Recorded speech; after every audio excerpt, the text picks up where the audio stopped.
ಎಲ್ರಿಗೂ ನಮಸ್ಕಾರ. ಇವತ್ತು ನಮ್ಮ ಜಯನಗರದ ಜನಪ್ರಿಯ ಶಾಸಕರಾದಂಥ ರಾಮಮೂರ್ತಿ ಅವರು ನಡೆಸಿರತಕ್ಕಂಥ ಅವರ ರಕ್ಷಾ ಫೌಂಡೇಶನ್ ಮೂಲಕ ಇವತ್ತು ಲಲಿತ ಸಹಸ್ರನಾಮ ಪೂಜಾ ಕಾರ್ಯಕ್ರಮದಲ್ಲಿ ನಾವೆಲ್ಲ ಭಾಗಿಯಾಗಿದ್ದೀವಿ. ಹಾಗಾಗಿ ಲಲಿತ ಸಹಸ್ರನಾಮದ ಈ ಕಾರ್ಯಕ್ರಮದ ಶುಭಾಶಯಗಳನ್ನು ಇಲ್ಲಿ ಸಹಸ್ರಾರು ಸಂಖ್ಯೆಯಲ್ಲಿ ನೆರೆದಂಥ ಎಲ್ಲ ತಾಯಂದಿರಿಗೂ ನಾನು ನಮಸ್ಕಾರವನ್ನು ಹೇಳ್ತೇನೆ. ಇವತ್ತು ಪರಮ ಪೂಜ್ಯ ಸಚ್ಚಿದಾನಂದ ಸರಸ್ವತಿ ಮಹಾಸ್ವಾಮಿಗಳ ಪಾದದಲ್ಲಿ ನಮಸ್ಕರಿಸುತ್ತಾ ವೇದಿಕೆಯನ್ನು ಅಲಂಕರಿಸಿದಂಥ ನಮ್ಮ BJPಯ ರಾಜ್ಯಾಧ್ಯಕ್ಷರಾದಂಥ ವಿಜಯೇಂದ್ರ ಯಡಿಯೂರಪ್ಪನವರು ಮತ್ತು ಅವರ ಶ್ರೀಮತಿಯವರು, ಹಾಗೆಯೇ RSS ಸಂಚಾಲಕರಾದಂಥ ತಿಪ್ಪೇಸ್ವಾಮಿಯವರೇ ಹಾಗೂ ಮಂಜುಳಾ ನಾಯ್ಡು ಅವರೇ, ಇಲ್ಲಿ ನಡೆದ ಎಲ್ಲ ಗಣ್ಯರೇ, ತಮ್ಮೆಲ್ಲರಿಗೂ ಇವತ್ತು ಈಗಾಗಲೇ ವಿಜಯೇಂದ್ರ ಅವರು ಹೇಳಿದಾಗೆ ಇವತ್ತು ಅಂತಾರಾಷ್ಟ್ರೀಯ ಇವತ್ತು ಯೋಗ ದಿನಾಚರಣೆ ದಿನ. ಸೊ ತಮ್ಮೆಲ್ಲರಿಗೂ ಅಂತಾರಾಷ್ಟ್ರೀಯ ಯೋಗ ದಿನಾಚರಣೆಯ ಹಾರ್ದಿಕ ಶುಭಾಶಯಗಳು. ರಾಮಮೂರ್ತಿಯವರು ನಿರಂತರವಾಗಿ ರಕ್ಷಾ ಫೌಂಡೇಶನ್ ಮೂಲಕ ಹಲವಾರು ಸಮಾಜಮುಖಿ ಕೆಲಸಗಳನ್ನು ಮಾಡ್ಕೊಂಡು ಬಂದಿದ್ದಾರೆ. ನಾನು ಕಳೆದ 8-10 ವರ್ಷಗಳಿಂದ ಅವರು ರಕ್ಷಾ ಫೌಂಡೇಶನ್ ಮೂಲಕ ಬಡ ವಿದ್ಯಾರ್ಥಿಗಳಿಗೆ, ಸಾವಿರಾರು ವಿದ್ಯಾರ್ಥಿಗಳಿಗೆ ಅವರಿಗೆ ನೋಟ್ಬುಕ್ ಕೊಡುವಂಥದ್ದು ಮತ್ತು ಪಠ್ಯಪುಸ್ತಕಗಳನ್ನು ಕೊಡುವಂಥ ಕಾರ್ಯಕ್ರಮವನ್ನು ಮಾಡಿ ಅವರ ವಿದ್ಯಾಭ್ಯಾಸಕ್ಕೆ ಹಲವಾರು ಸಹಾಯವನ್ನು ಮಾಡ್ತಾ ಬಂದಿದ್ದಾರೆ. ಆದರೆ ಇವತ್ತು ಲಲಿತ ಸಹಸ್ರನಾಮ ಪೂಜಾ ಕಾರ್ಯಕ್ರಮ ಒಂದು ವಿನೂತನವಾದಂಥ ಕಾರ್ಯಕ್ರಮ, ಒಂದು ವೈವಿಧ್ಯಮಯ ಕಾರ್ಯಕ್ರಮ. ಯಾಕೆಂದರೆ ಇವತ್ತು ಈ ಸಭಾಂಗಣದಲ್ಲಿ ಒಂದು ಬಹಳ ವರ್ಣಮಯವಾಗಿದೆ ಅಂತ ಹೇಳಬೇಕಾಗುತ್ತೆ. ವರ್ಣಮಯಕ್ಕೆ ಸಾಕ್ಷಿಯಾದ ಎಲ್ಲ ನನ್ನ ಅಕ್ಕ ತಂಗಿಯರಿಗೆ, ತಾಯಂದಿರಿಗೆ ನಮಸ್ಕಾರಗಳನ್ನು ಹೇಳ್ತೇನೆ. ಯಾಕೆಂದರೆ ದೇವರಲ್ಲಿ ಭಕ್ತಿ ಇರಬೇಕು, ದೇವರಲ್ಲಿ ಭಕ್ತಿನೂ ಇರಬೇಕು, ಭಯನೂ ಇರಬೇಕಾಗುತ್ತೆ. ಯಾಕೆಂದರೆ ದೇವರಲ್ಲಿ ಭಕ್ತಿ ಇದ್ದರೆ ನಮ್ಮನ್ನು ಒಳ್ಳೆಯ ಕೆಲಸ ಮಾಡಲಿಕ್ಕೆ ಪ್ರೇರಣೆ ಮಾಡುತ್ತೆ. ಯಾಕೆಂದರೆ ನಾನು ಒಂದು ಸಣ್ಣ ಕತೆ ಹೇಳ್ತೇನೆ. ಭಯ ಭಕ್ತಿ ಯಾವ ರೀತಿ ಸಮಾಜಕ್ಕೆ ಒಳ್ಳೆಯ ಕೆಲಸ ಮಾಡಲಿಕ್ಕೆ ಪ್ರೇರಣೆ ಆಗುತ್ತೆ ಅಂತ ಹೇಳೋದಂದರೆ, ನಾನು MBBS ಹೋಗಬೇಕಾದ್ರೆ ಬಸ್ ಸ್ಟ್ಯಾಂಡ್ನಲ್ಲಿ ನಮ್ಮ ಊರಿಗೆ ಹೋಗಲಿಕ್ಕೆ ಕಾಯ್ತಾ ಇದ್ದೆ.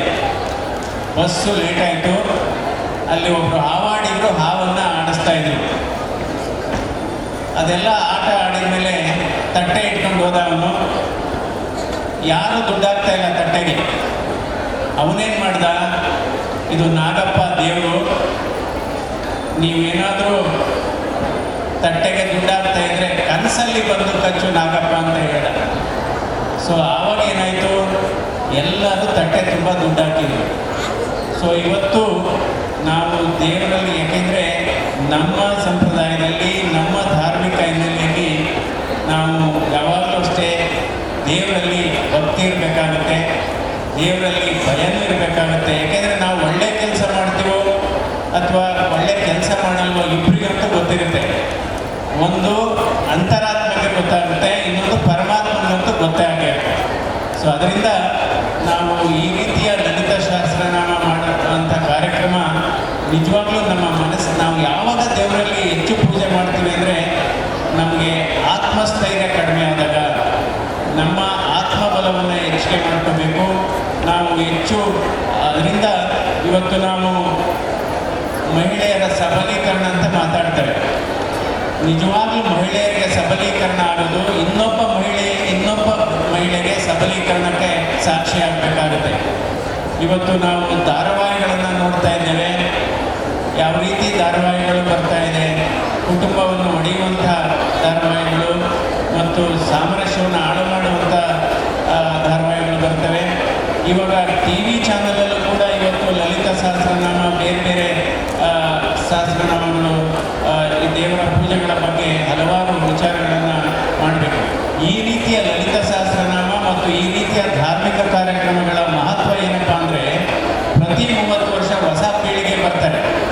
ಸೊ ಅವರು ಈಗಿನ ಆಧುನಿಕ ಜಗತ್ತಿನಲ್ಲಿ ಇವ್ರು ಯಾರಿಗೂ ಇದರ ಮಹತ್ವ ಗೊತ್ತಿರೋ ಅದಕ್ಕೋಸ್ಕರ ಈ ರೀತಿ ಕಾರ್ಯಕ್ರಮಗಳನ್ನು ನಾವು ಮಾಡ್ತಾ ಹೋದರೆ ಬಹುಶಃ ನಮ್ಮ ಈ ಯುವ ಪೀಳಿಗೆ, ನಮ್ಮ ಯುವತಿಯರು ಏನಿದ್ದಾರೆ ಅವರಿಗೆ ನಮ್ಮ ಧಾರ್ಮಿಕ ಹಿನ್ನೆಲೆ ಏನು, ಇದರ ಮಹತ್ವವೇನು ಎಲ್ಲ ಗೊತ್ತಾಗುತ್ತೆ.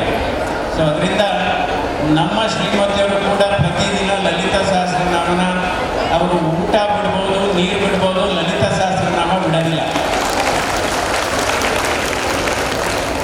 ನಾನು ಎಷ್ಟೋ ಸರಿ ಹೇಳ್ತೀನಿ, ಇದು ಪೂಜೆ ಆಯಿತು, ನಾವೆಲ್ಲ ಪೂಜೆ ಮಾಡಬೇಕು, ಒಂದು 2 ಗಂಟೆ ಅಂದರೆ ಎಷ್ಟೋ ಸರಿ 3 ಗಂಟೆ 4 ಗಂಟೆ ಪೂಜೆ ಮಾಡ್ತಾರೆ. ಅದಕ್ಕೆ ನಾನು ತಮಾಷೆ ಮಾಡ್ತಾ ಇರ್ತೇನೆ, ದೇವರನ್ನ ನಮ್ಮ ಮನೇಲೆ ಇಟ್ಕೋಬಾರ್ದು, ಬೇರೆಯವ್ರ ಮನೆಗೆ ಕಳಿಸ್ಕೊಡ್ಬೇಕು ಹಾಗೆ ಹೀಗೆ ಅಂತ.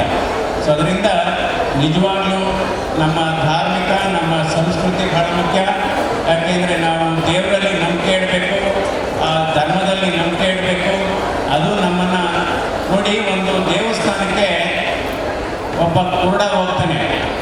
ಕುರುಡ ಹೋದಂಥ ಸಂದರ್ಭದಲ್ಲಿ ಅವರೆಲ್ಲ ಗೇಲಿ ಮಾಡ್ತಾರೆ, ನಿನಗೆ ದೇವರು ಕಾಣೋದಿಲ್ಲ, ದೇವ್ರು ಕಾಣೋದಿಲ್ಲ ನಿನಗೆ, ನೀನೇನಕ್ಕೆ ಹಂಗೆ ಮುಂದೆ ಮುಂದೆ ಹೋಗ್ತಾ ಇದೆಯಾ ಅಂತ.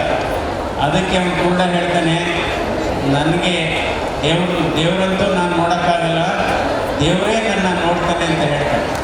ಸೊ ಅದರಿಂದ ಭಕ್ತಿ ಅನ್ನೋದು ಬಹಳ ಮುಖ್ಯ. ಶ್ರದ್ಧೆ, ಇದರಿಂದ ನಮ್ಮ ಆತ್ಮಬಲ ಹೆಚ್ಚುತ್ತೆ, ಆತ್ಮಸ್ಥೈರ್ಯ ಹೆಚ್ಚುತ್ತೆ.